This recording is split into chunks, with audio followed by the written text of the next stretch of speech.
In 1572, a cold wind howled over the rough peaks of a high mountain as Gregory, the famed witch hunter, secured the heavy iron gate of a deep jail cell. Inside, a woman's voice echoed, pleading for freedom. Her words were sharp and desperate, but Gregory, his eyes burning cold, sprinkled a special magic powder over the gate, sealing it with ancient power. Without hesitation, he mounted his horse and rode away, leaving her cries behind. Years went by. On the eve of red moon, when the sky filled crimson red, the lady within that cell, who was once proven weak, again came up with strength. She felt anger and turned herself into a great, dreadful dragon. And by waving her tail, she flew through the night, seeking revenge. Elsewhere, Gregory, now older and slower but no less cunning, was traveling with his loyal apprentice, William. They had been on the road for months, chasing whispers of dark magic. At the busy tavern, Gregory got into a fight with an arrogant local knight.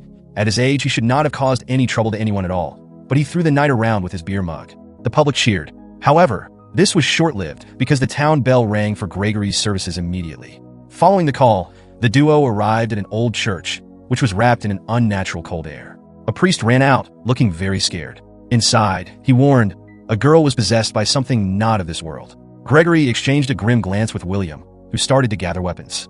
But something was terribly wrong. Her twisted movements and icy stare revealed she wasn't just a frightened child. Gregory's heart sank as he realized the truth. The girl was possessed by none other than Malkin, the witch he had imprisoned years ago. Wasting no time, Gregory used his magical powders to drive the witch out of the girl's body. The young girl collapsed, freed from the witch's grasp, but Gregory's relief was short-lived. Malkin had returned to her true, terrifying form, her presence filling the church with an oppressive darkness. William tried to face her, but Malkin's power was overwhelming. She attempted to seduce him, her voice dripping with false sweetness. Gregory, knowing her tricks all too well, warned William never to meet her gaze. With quick thinking, Gregory hinted for William to strike the bell above them. William hurled his axe, and the massive bell crashed down. Malkin swiftly moves away from the danger. With a furious roar, she shifted into her dragon form, lashing Gregory with her claws. William tries to shoot her with the special powder, which fails. Bleeding but determined, William uses a silver net to capture her. Gregory and William works together, using the silver net, the one thing witches couldn't resist, to drag her back to the ground. After an intense struggle, they shoved her into a cage and slammed it shut. Just as the cage was about to be closed, Malkin lashed out with her dragon tail, yanking William into the cage with her. Before Gregory could stop her, she shredded the silver net and turned her fury on William. Helpless, Gregory watched as Malkin tortured and killed his loyal apprentice, her sinister laugh mocking him. Rage consumed Gregory. He set the cage ablaze in a desperate attempt to end her, but the power of the red moon had made her unstoppable. She transformed fully into her dragon form, bursting through the flames and vanishing into the night sky. Left behind in the smoldering ruins, Gregory vowed to hunt Malkin down and make her pay for everything she had done. We are then introduced to Tom, who was just a farm boy and was the seventh son in a large family, living a quiet, boring life deep in a forest with his mother and siblings.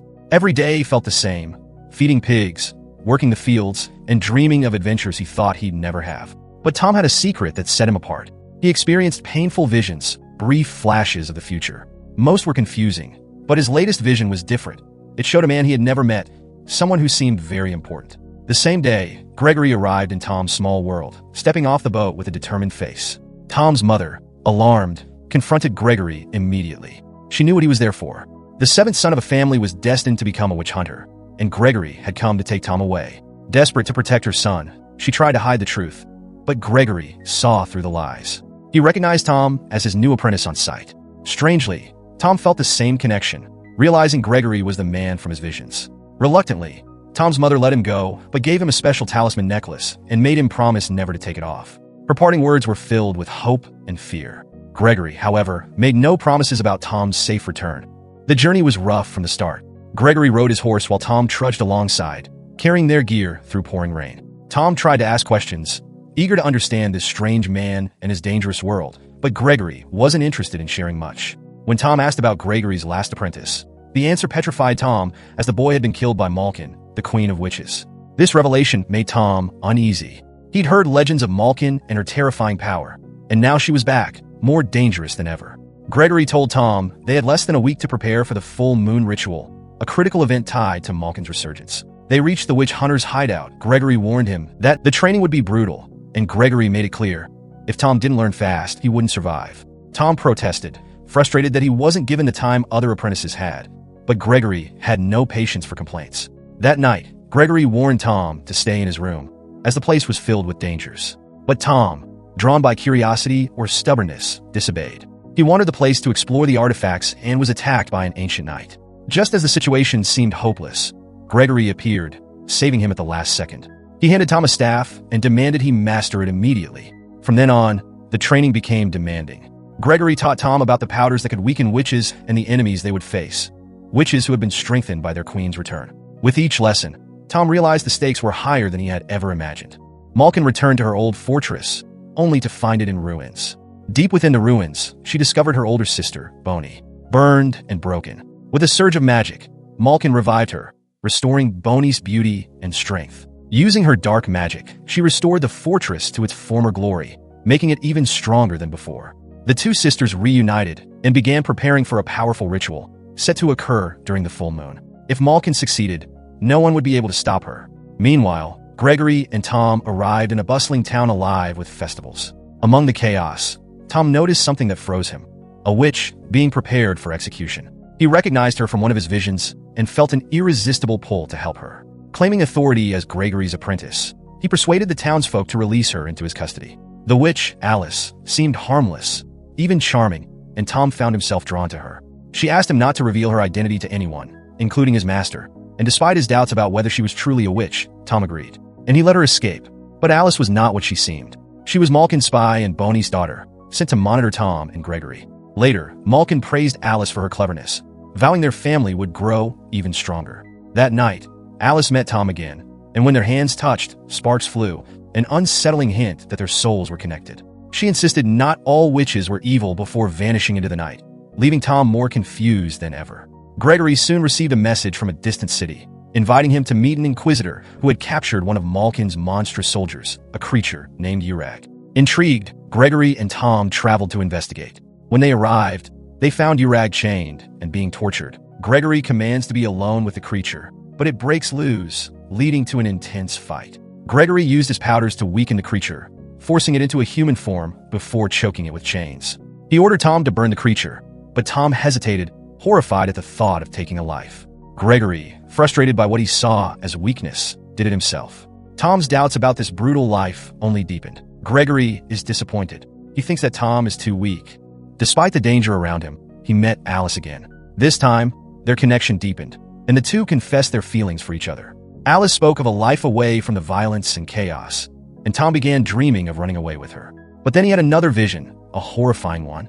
In it, Malkin killed Gregory and unleashed her dark magic, plunging the world into chaos and killing countless innocent people. Realizing he couldn't abandon his duty, Tom returned to Gregory. For the first time, Gregory opened up, admitting a painful truth. Decades ago, he had captured Malkin but spared her life because he loved her. Instead of killing her, he imprisoned her. Now every death she caused weighed on him. Gregory warned Tom never to trust witches, no matter how they appeared, insisting they were too dangerous to love or spare. As their journey continued, Tom and Gregory faced an ambush from a massive boggart lurking in the forest. The beast drove them into a lake, forcing them to dive beneath the surface to escape. But the boggart followed, and in the chaos, Tom managed to strike a fatal blow to the creature. Before they could recover, a powerful current dragged Tom over a massive waterfall. Disoriented, Tom found himself face to face with Bonnie, Malkin's sinister sister. She attacked him, but the talisman his mother had given him shielded him from her magic. Afterward, Gregory, impressed by Tom's courage and skill, noticed something unusual about the necklace. It wasn't just a keepsake. It was the Umbran Stone, a powerful artifact that amplified a witch's magic. Malkin had once owned it, but another witch had stolen it. Tom's mother. That betrayal had left Malkin weak enough for Gregory to imprison her years ago. Furious over this information, Malkin ordered Alice to steal the necklace, promising that if she succeeded, Tom would be spared and they could escape together. But Malkin's promises were always mixed with deceit. Meanwhile, Malkin assembled her followers and unleashed them on a nearby city.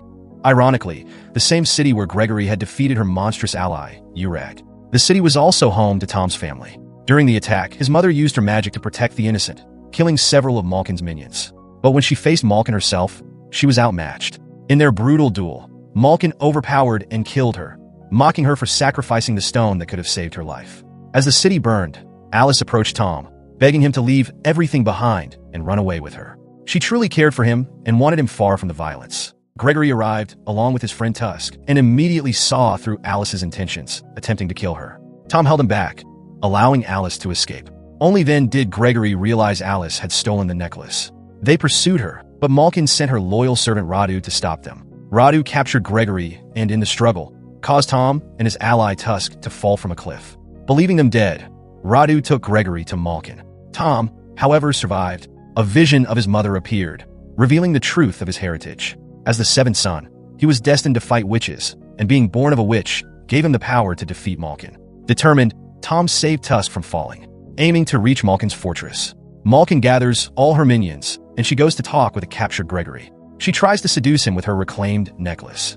Alice, heartbroken by the belief that Tom was dead, steals the necklace from Malkin and released Gregory, sparking Malkin's wrath. Transforming into a dragon, Malkin pursued Alice, but Bonnie, also taking dragon form, intervened to protect her daughter. The two sisters fought fiercely in the skies above like dragons in Game of Thrones, their battle causing devastation below. Tom reaches the fortress and joins forces with Gregory. He fought Malkin's army, bravely cutting down countless dark soldiers. Meanwhile, Gregory faced Radu, who transformed into a terrifying prehistoric beast. Gregory cleverly provoked Radu into fighting as a man, and though Radu initially had the upper hand, his overconfidence became his downfall, and Gregory defeated him. At the same time, Tom fought alongside Alice. Using his staff and her cunning, they overpowered and eliminated the remaining followers of Malkin. Though Bonnie was gravely injured, she managed to wound Malkin before falling from the sky. In her final moments, Malkin killed her sister for the betrayal. Weakened and broken, Malkin was confronted by Gregory. He tried to reason with her, speaking of the love they once shared, but his true intention was clear: to end her reign of terror. Malkin, sensing the danger, attacked, choking Gregory. Tom arrived just in time, throwing a dagger that struck Malkin in her stomach. Despite the horror of taking a life, Tom understood it was necessary. He ignited her body, ensuring her dark magic could never return. With the battle over, Tom and Alice parted ways, promising to meet again someday.